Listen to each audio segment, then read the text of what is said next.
Is it just me, or is it getting a little intense in here? It's Ophi from the Astro Twins, back with your Lucky Girl horoscope for the week of July 28th. And this week's moon phase is the Scorpio quarter moon. We have the balancing point between the Leo new moon last week and the Aquarius full moon next week. So the Leo full moon might have stirred up a little bit of drama, but also passion and excitement. You might have gotten really pumped about something without really thinking about the details. And that's okay, because Leo is all about following your heart, your joy, that childlike energy, getting your hands in the clay and just playing around, getting in the dirt.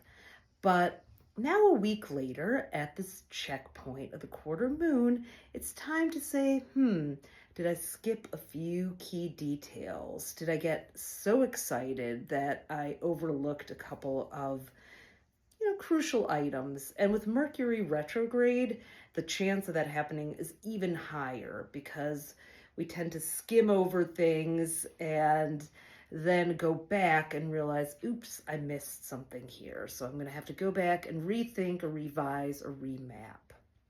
This week we also have Venus going into Cancer on June 30th, which will connect us more to our emotions. Venus has been in Gemini, and so that has made the ideas swirl and percolate even more.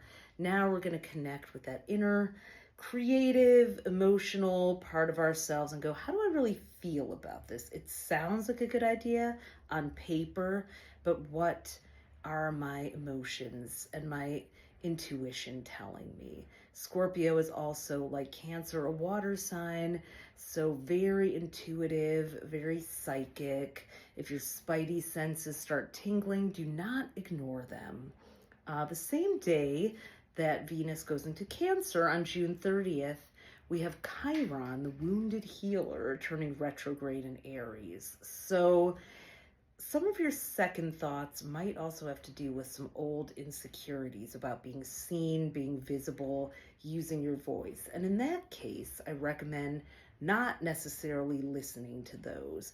Listen to them for curiosity of like, oh, what part of me is being challenged by standing out. The Leo new moon kind of thrust a lot of us into the spotlight. So Chiron retrograde can be like, oh, I'm still imagining being teased for that time that I wore a sparkly unicorn horn to school, or tripped, or got smacked by a dodgeball, or said something stupid, or failed publicly. So if you find that an old wound or fear like that is bubbling up in your subconscious and stopping you from taking a chance, this quarter moon is also a time to do some transformational, emotional, deep dive healing. Scorpio goes all the way down to the depths to help you transmute and alchemize things that are still hanging around from your past, that